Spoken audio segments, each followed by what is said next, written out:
Hour number 2, Chasing Big Joe, 102.5 The Game on this Tuesday, live at La Madeleine in Mount Juliet. Their grand opening today, which has been very good. A lot of people have come through and are continuing to come through. So excited about that, but excited to talk to Tim Hasselbeck, ESPN NFL analyst and the head coach at Innsworth High School. Tim, how you doing? Doing great. How you guys doing? We're doing fantastic. Look, one thing that, typically will happen when you have a top 5 pick in the draft, especially as you get closer to the draft, is everybody starts talking about trade partners and trading back, and that seems to be the case with the Titans. We've talked to you a lot about Jeremiah Love and taking him at 4, but could you see a positive case for Cam Ward in particular to trade back and add more draft assets? Yeah, I think you always can, especially when, if there's a desire for a team to move up. Let's say the Commanders are looking to move up because they want Jeremiah Love. And so they think, getting all the way up to where the Titans are, helps with that, gets in front of a team like the Giants, who maybe are also interested in a player like Love. So, yeah, I mean, you can see it happening. I tend to kind of fall in the line of, like, all of these draft picks, even in the first round, they're such unknown commodities, and the draft capital to move up seems so significant. So if you're on, the sell side of it, then, yeah, probably could make sense. Being on the buy side of it, I don't always love for an unproven player. But it seems like that's something general managers are willing to do, each and every year once we get to this time. So with that said, Mike Morganzi has said that, when they get to wherever they're going to pick, they're going to take the best player available. Does a general manager using that phrase kind of get them in trouble sometimes because it might lock them in a box if, analysts or whoever don't perceive the player they take as the best player available and it's more for need? Yeah, I think guys say that about best player available because I do think there's an element where you do have to trust your scouting. Like you do have to have a board where you say, look, we invest a lot of time and effort into and money, resources into the player evaluation. And so if we get to the point and, player A has got this really high rating, but it's not a position of need, do we take him and all of that? Like, I do think you have to trust your scouting. So I think there's an element of that. But I also don't know that you can ever truly believe somebody when they say, look, we're taking the best player available. If the quarterback were the best player available, they're not taking a quarterback, right? So it just, I believe that it's kind of one of those scenarios where you say it, but everybody knows that it still has to be a scheme and personnel and need fit at every pick, to be honest. We're talking to Tim Hasselbeck on the Chasing Big Joe show. Tim, I want to talk about the passing of Coach McGinnis. When your father passed away, I'm sure you heard from people that your father had this positive impact upon their lives, where they played football or not, but he had that impact on him. Coach Mack seemed to have that same impact as a coach of leading men, and you read all the accolades, and everybody's just, this man, the world to me. What is about men like your father and Coach McGinnis that are larger than life, that have this profound impact on young men as they played, as they coach, and teammates and everything? Yeah, I didn't get to know him. I've ran across him a few times at like a Titans practice during training camp or things like that. And, he was always, I think, very extremely friendly. And, and so my impression typically with, coaches like that, care about the people that they've coached, right? Develop personal relationships with the people that they've coached and make the guys feel like they care about them as people and young men more so than they just care about them as players. I think when guys have the ability to do that as a coach in a game where you're spending so much time and, there's such physical and mental demand on everybody, I think it can have a profound impact. And, just from reading some of the things that people have said online, of what he meant to them, he certainly had an impact like that. And, that's more important than wins and losses, and is something that certainly is going to last longer than, just, a playing career or a coaching career, but, will leave a legacy much longer than that. I know this might be a question that you can't answer, but in your mind, and you know football better than anybody I know, what makes a great coach, Tim? I think you have to know football, but I think you also have to be able to teach it, and then be able to relate to people, and be able to, establish trust. And so I just think that, you hear people talk about it being a relationship business, and I think it really is. Like, I'm sure there's always a point about, football acumen and all of that. But I think more than anything, I think players who feel like coaches, believe in them and want to invest in them as young men, I think that makes a good coach. And so, I think anybody that has played football can look back at a coach that they had and just think about the impact that they had on their life beyond football, just in terms of how they believed in them, communicated with them, and how they helped them grow. And I think, that's one of the beauties about the game of football, and is coming across people like that. Tim, now that you're a head coach and you're doing well at Innsworth, do you have a different perspective now of the guys who coach you at Boston College and the guys that coach in the NFL, because you are now yourself a coach and you're leading young men? I definitely think coaching gives you a perspective that you don't always appreciate as a player. I mean, one of the things that, always bothered me as a player was when if something wasn't going my way, if I was, playing time, where I was on the depth chart, just how the competition for a position was going for me. It was always frustrating to me if I were in a situation where I didn't know why I stood where I stood. And, sometimes if you ask a coach, they would just give you a good, oh, no, you're doing great, you're doing amazing. And it's like, well, not really, because when I look at the reps or I look at the depth chart, like, that's actually not how it's shaking out. So as a player, and I'm not talking about like just even youth football, high school football. This happened to me at the Giants, where it's like I was at a certain place on the depth chart, and I really didn't understand why, and I couldn't get a legitimate answer why. And so that would be just like one specific example of, I don't allow that to happen in my role as the head football coach at Innsworth. Like, if a kid isn't playing and wants to know why, he will get a clear and honest answer about why he stands where he stands.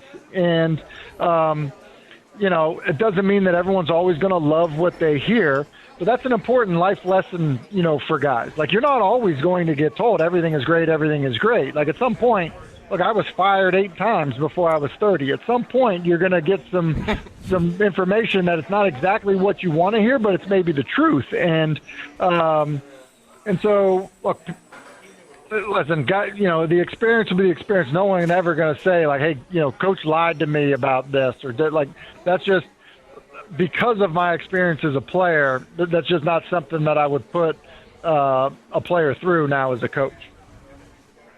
Well, does playing the quarterback position, like you did, does that help you be a head coach? Because one, from a field standpoint, you have to see everything, even on defense. You have to know what the defense is doing, but at the same time, the pressures that come with that position if you don't perform. So, did that kind of help you in your preparation to be a head coach? I think so. I think there's other aspects of playing quarterback too, where you have to use this as an example. There's a player on the team that's unhappy with the number of catches or targets that he's getting. Well, like, as a quarterback, sometimes you have to be able to deal with that, address that, speak to it, talk about it, sympathize with a player because of that. And look, those things happen as a head coach as well. Those are things you have to deal with,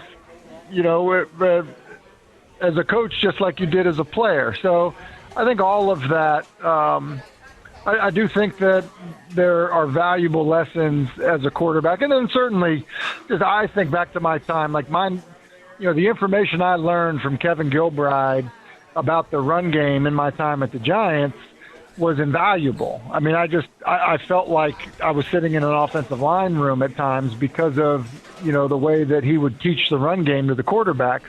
That's really important, and that's, I was teammates with, coworkers with John Ritchie, the former NFL fullback at ESPN. And he's like, man, I just feel like my time as a player, all I did was stare at the butts of offensive linemen where, like, you were actually learning stuff. And so I'm thankful for that, and I think most guys that played the position would feel a similar way.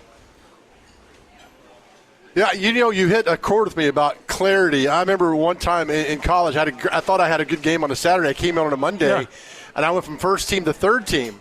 And I asked the coach, I said, what, I don't understand this. He's like, you got 5 minutes? I'm like, yeah. Puts the tape on. There's 3 plays that I was terrible on. He's like, you got to do better. You got 4 days to show me you can do better. And I needed that. Amazing. I needed to know why I was moved down to third team, because had I not known that, I would have been mad at the coach, mad at my teammates. I needed the clarity. So you hit a chord with me talking about how you don't do that. Yeah, and Joe, I want not to cut you off, but and had he said, no, man, you're doing great, just keep it up. No, man, just keep it up. Like, you're doing great. Like, we had you in there. Like, you'll get your shot again. Just keep it up. Had that been his answer, which a lot of coaches do, because they don't want to have, a conversation where they maybe are delivering some, real things that are maybe hard for a player to hear. That wouldn't have helped you. It wouldn't have helped you become a better player. It wouldn't have helped you understand your situation. And quite frankly, there was going to be another point in your life where you were going to hear something unrelated to football that you were going to have to say, like, no, I got to be better. And that would have been the first time. And who knows how it affected you. Amen, brother. He is ESPN NFL analyst Tim Hasselbeck and the head coach at Innsworth. We'll have more with him coming up next, including what's next for Ruben Bain. That's all ahead here on Chasing Big Joe, 102.5 The Game. Chasing Big Joe on this Tuesday, continuing our conversation with ESPN NFL analyst Tim Hasselbeck. And Tim, the report came out over the weekend that Ruben Bain was involved in a fatal car accident a couple of years ago. Charges were dropped, but a young lady died after the accident. People we've talked to kind of feel like NFL teams knew about it, but how does this affect his draft stock, if at all, now that this report has come out just a week before the draft? Yeah, I think it's going to vary team by team.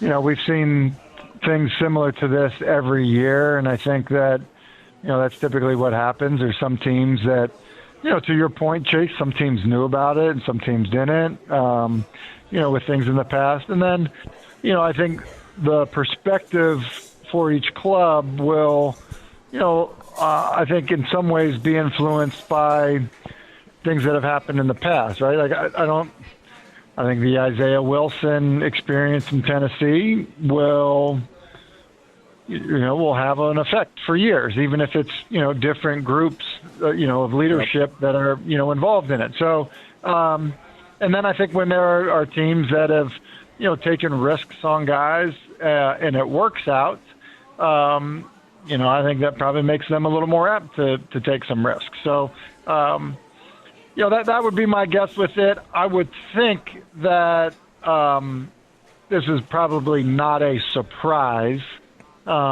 which is why I think the information is coming out when it's coming out.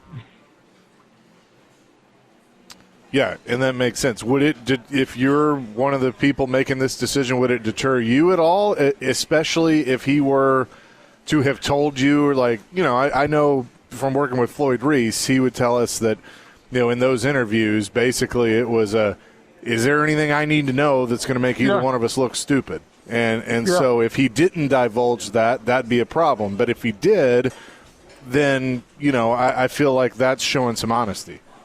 Yeah, so that's a great example of it. So, not to make judgment on the issue because I haven't read the entire, I haven't read the scenario of, the details involved in that. But to your point and to, kind of, how Floyd would have, talked about this, if he was asked and wasn't forthcoming about it, yeah, then it would affect how I how I proceeded forward with it. Because at that point, it's somebody's lying to you. It's hard to trust them, if you give them an opportunity to tell the truth and they're lying. Talking Tim Hasselbeck on the Chase and Big Joe show. Tim, looking at Ty Simpson, I don't recall a quarterback in a long time who's projected to go anywhere from second to the fourth round. It fluctuates every single day. And I don't get it. I think he's a good quarterback. I just don't know why all the up and down with him. And you know the position. You play the position. You know how this goes. Why do you think this is happening? I think it's happening because he doesn't have there's not a huge sample size. Doesn't have a ton of starts.